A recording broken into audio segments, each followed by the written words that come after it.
The Last Byzantine Emperor, the complete story of Constantine XI Palaiologos.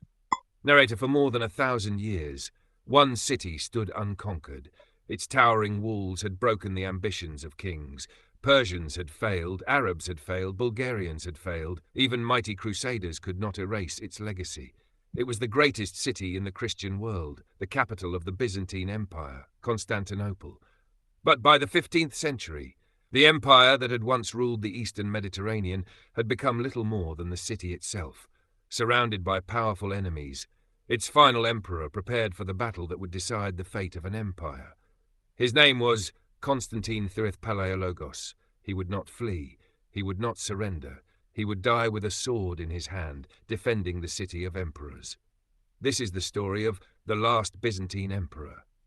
Constantine XI was born in 1405, the son of Emperor Manuel II Palaiologos.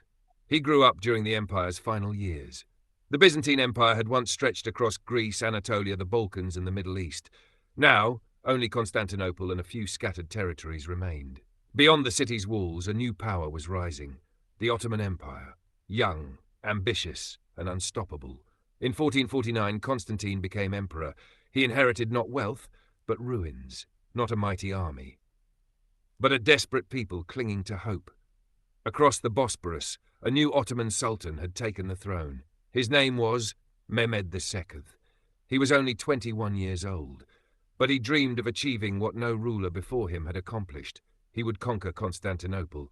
To fulfill that dream, he built one of the largest armies of the age: more than 80,000 soldiers, elite janissaries, powerful cavalry, a massive fleet, and enormous cannons capable of shattering walls once thought indestructible.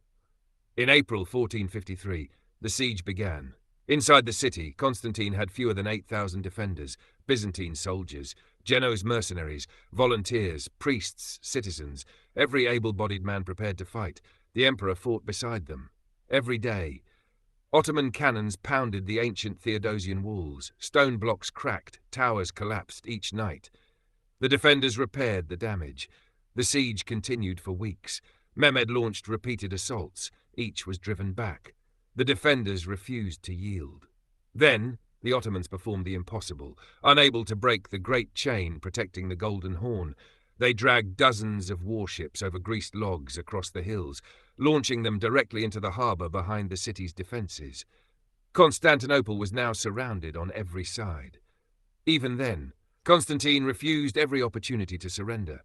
He knew the end was near, but he believed an emperor should die defending his people. On the night of May 28, 1453, the emperor gathered his commanders. He thanked them, prayed with them, then prepared for the final battle. Before dawn, the Ottoman attack began. Wave after wave crashed against the walls. Thousands of arrows darkened the sky. Cannons thundered. The janissaries advanced. Fighting became desperate. Then, a small gate near the walls was reportedly left open. Ottoman soldiers poured through. At nearly the same moment, a key Genoese commander was seriously wounded and carried from the battlefield. The defense began to collapse.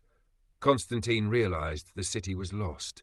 Removing the imperial symbols from his armor, he charged into the fighting beside his remaining soldiers. His final words are said to have been, "The city is fallen, but I still live." He disappeared into the chaos. His body was never identified with certainty. The last Roman emperor had fallen. After more than 1,100 years, the Byzantine Empire came to an end. Constantinople became the capital of the Ottoman Empire. Its name would eventually become Istanbul. Yet Constantine XI became something greater than a defeated emperor. He became a symbol, the ruler who refused to abandon his people, the emperor who chose honor over survival. The last defender of an empire that had preserved Roman law, Greek learning, and Christian civilization for over a millennium. Historians still debate what might have happened had Constantinople survived, but one truth remains beyond question. Constantine XI never surrendered.